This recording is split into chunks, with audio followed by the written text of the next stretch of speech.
과소비라고 하는 거 어떻게 이루어질까요? 여러분들도 과소비의 경험이 있으시죠? 과소비는 보통 세 단계로 이루어집니다. 내가 월급 300이다. 과소비의 이 덫을 어떻게 사전에 차단할 것인가 하는 부분을 말씀드릴게요.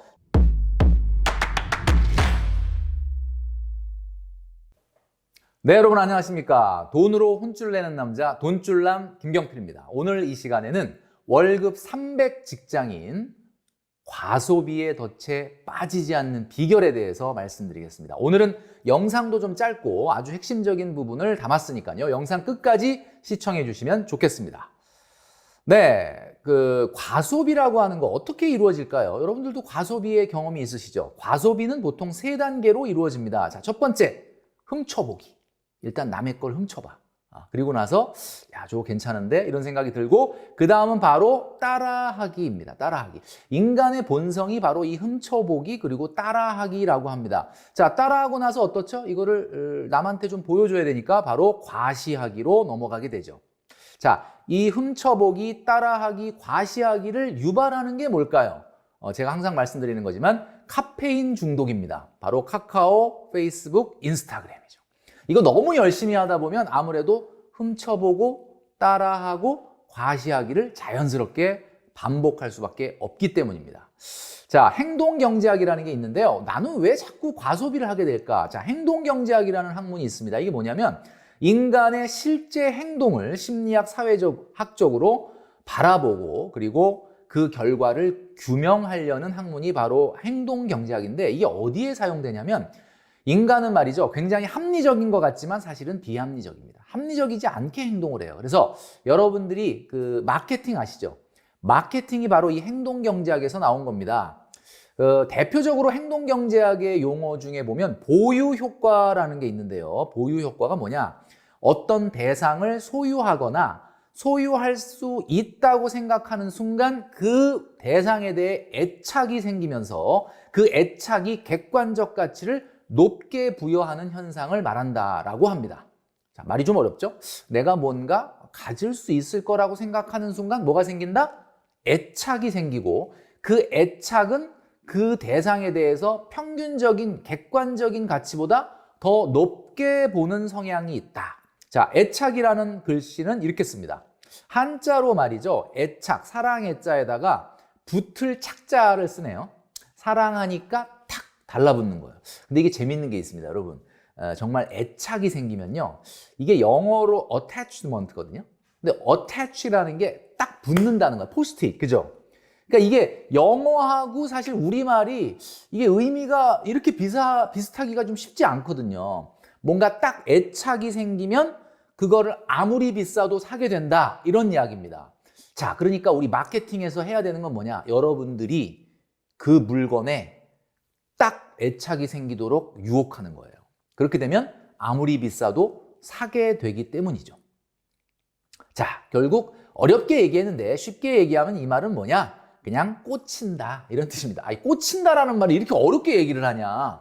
꽂힌다라는 말을 조금 어렵게 풀어보면 애착을 갖게 되는 거고 그 애착을 유발하는 게 마케팅이고 애착을 갖게 되면 객관적 가치 이상으로 보게 되는 성향이 생긴다. 그러니까 눈꺼풀이 씌우는 거죠, 한마디로. 자, 이렇게 돼서 과소비가 시작이 된다라는 겁니다.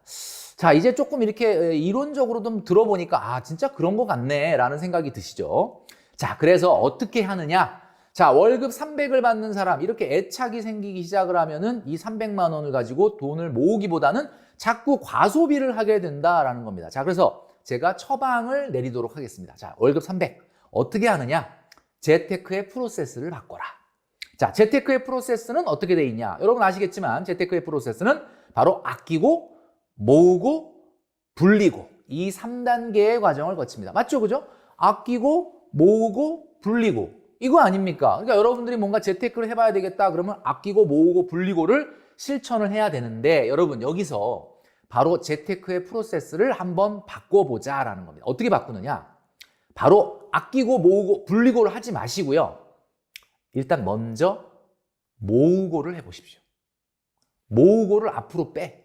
그럼 모으면 어떻게 됩니까? 자동으로 아껴지게 되겠죠. 그러니까 이제 아끼고 모으고 불리고가 아니고 어떻게 해라? 모으고 그러면 자동으로 아껴지고 그리고 불리고 이게 가능하다. 자, 그러면 모으고 아끼고 불리고를 하기 위해서 어떻게 해야 되는지를 지금 말씀을 구체적으로 어떤 행동을 해야 되는지를 말씀드릴 테니까 주목해 보시면 좋겠습니다. 자, 우선 그 행동을 말씀드리기 전에 우리가 한 가지 자료를 보도록 하겠는데 통계청에서 발표한 자료입니다. 2022년도 1분기에 우리나라의 5분위 소득을 이야기하는 거죠. 5분위 소득이라는 거는 그 가구 소득을 5등분을 해가지고요. 상위 20%, 상위 40%, 상위 60%, 상위 80% 이렇게 잘라놓은 거예요. 자, 한번 표를 보실까요, 여러분? 자, 여러분 월급이 300이면 2, 1, 2, 3, 4, 5 중에 어디에 속하죠? 보니까 2분위에 속합니다. 자, 우리나라의 2분위 소득자가 소득이 254만 1,000원이라고 합니다. 자, 그런데 이거 재밌는 게 말이죠. 가장 소득이 높은 5분위에 있는 가구의 소득을 보니까 어떠냐면 1,083만 3,000원이에요. 그러니까 우리나라에서 상위 20% 가구는 평균 소득이 1,083만 3,000원이다. 이런 이야기. 여러분들 어디에 속하신지 한번 찾아보십시오. 여러분들의 가구 소득은 어디에 속합니까? 여기 딱 보니까 기본적으로 월급 300을 받는 분은 그러니까 상위 20, 40, 60에도 해당이 되질 않고 하위 20%에 해당이 되는 거야. 야, 그러니까 아직은 갈 길이 어때요? 굉장히 멀다라는 거죠. 그러니까 우리는 어디까지 올라가야 되겠습니까? 어디까지 가야 되겠습니까? 당연히 5분위까지 가야죠. 여러분 5분위를 향해서 지금 가는 거 아니겠습니까? 자, 지금 제가 이 얘기하니까 아유, 내가 어떻게 해서 상위 20%를 가겠느냐라고 생각하시면 안 됩니다, 여러분. 여러분들이 그 길을 향해서 나가시는 거거든요. 자, 그렇다면 내가 나의 위치를 한번 파악해 보니까 어때요? 내가 월급 300이다 그러면 야, 일단 가구들 중에 우리나라의 가구가 몇 가구가 있냐면 2,144만 가구가 있는데 그중에 나도 그 하나를 차지하고 있지 않습니까? 근데 그 가구 중에 나는 중간도 안 되는 거야. 아, 이거 지금 아직까지는 중간보다 밑에야. 자, 이 얘기를 딱 들으면 아, 내가 중간이나 그 이상의 어떤 가구 소득인 사람들이 하는 소비를 그대로 훔쳐보고 따라하고 노출하면 되겠습니까? 안 되겠습니까? 안 되는 거죠. 그러니까 지금 우리가 소득을 보면요. 이 가구 소득을 5분위로 나눴을 때 300만 원은 아직까지는 물론 사회 초년생이니까 아직까지는 중간보다 훨씬 밑에 있는 겁니다. 자, 이걸 정신을 좀 번쩍 차리고 나서 생각을 해야 되겠죠. 우리가 빨리 4분위, 5분위로 올라가기 위해서 노력을 해야 된다라는 겁니다. 자, 이제 구체적인 행동을 이제부터 말씀드릴게요. 자, 그러면 내가 월급 300이다. 그러면 이 과소비의 증후군, 과소비의 이 덫을 어떻게 사전에 차단할 것인가 하는 부분을 말씀드릴게요. 자, 첫 번째로 누울 자리를 치워버려라. 자, 누울 자리를 치워버려라가 무슨 얘기냐? 자꾸 누울 자리가 있으면 어떻게 되죠? 맞습니다. 발을 뻗게 됩니다. 자, 누울 자리를 치워버려야 됩니다. 자, 첫 번째, 그래서 1단계는 마이너스 통장 없애기. 여러분, 마이너스 통장 혹시 안 쓰고 있죠? 그러면 혹시 내가 언젠가 필요할 수도 있으니까 안 됩니다. 그냥 당장 없애버리십시오. 마이너스 통장을 지금 쓰고 있지 않은데 나중에 혹시 어떤 일이 생길지 모르니까 가지고 있다면 언젠가 그 어떤 일을 본인 스스로가 만들어버릴 수가 있거든요. 자, 내 누울 자리를 발로 차버려야 된다. 내 누울 자리를 치워버려야 된다. 1단계는 마이너스 통장을 없애야 됩니다. 야, 그러면 일단 배수진을 친 거야. 그죠? 누울 자리를 완전히 치워버려라. 그 다음에 두 번째 단계는 바로 저축 지르기입니다. 제가 지난 영상을 통해서 말씀드렸죠. 먼저 저축을 질러서 내 누울 자리를 완전히 치워버려라 라는 겁니다. 자, 300만 원의 월급을 받는 분들 그동안에 이렇게 하셨죠? 한번 보세요. 자, 300만 원 월급이 들어와. 자, 그럼 일단 고민하는 게 아까 우리가 재테크에서 가장 중요한 게 뭐죠? 아끼고 모으고 불리고니까 일단 아낄 생각을 해요. 그래서 이 300만 원 중에 어떻게 하냐면 이렇게 합니다. 엥겔 지수 20% 안에서 해결하라고 말씀드렸죠. 엥겔 지수. 그러니까 어떻게 얘기하냐면 월급 300에 엥겔 지수 20%면 얼마입니까? 60만 원이죠. 그러니까 60만 원 안에서 어떻게 좀 먹는 거, 주식비, 외식비를 해결하려고 노력해. 그 다음에 고정 비용으로 한 10% 이내, 한 30만 원 안에 뭐 교통비, 통신비, 뭐 이런 고정비 있잖아요. 이런 걸 좀 해결하려고 하고, 그 다음에 쇼핑 비용으로 야, 그래도 내가 꼭 필요한 거 사는데 한 30만 원 정도, 한 10% 정도는 써야 되지 않을까? 쇼핑 비용을 쓰고요. 그 다음에 문화생활도 좀 해야 되지 않나? 하면서 10%를 씁니다. 자, 여기까지 쓰면 몇 퍼센트? 벌써 50%를 쓴 거예요. 그죠?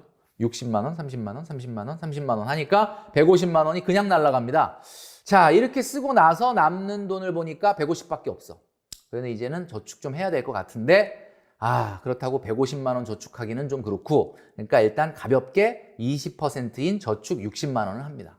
자, 그럼 나머지 이 금액, 지금 눈에 보이는 이 금액은 어떻게 될까요? 잉여자금이 되는 거죠. 그럼 이 잉여자금은 여러분 저축이 되겠습니까? 아니면 소비가 되겠습니까? 맞습니다. 이거 결국은 나중에 다 쓴다 이거. 추가 지출 90만 원. 자, 그렇게 되면 결론은 어떻게 되는 거예요? 바로 월급 300이지만 나는 20%밖에 저축을 못하게 된다라는 겁니다. 자, 이 과정이 왜 이렇게 됐느냐? 아까 그랬잖아요. 소비를 먼저 컨트롤한 다음에 어떻게 하면 아낄까라고 생각을 한 다음에 그 다음에 남는 돈으로 저축하고 하려고 하다 보니까 이렇게 된 거예요. 자, 그래서 이걸 이렇게 하지 말고 제가 좀 전에 말씀드렸던 것처럼 저축을 지를 때는 이렇게 해라. 자, 월급 300이죠?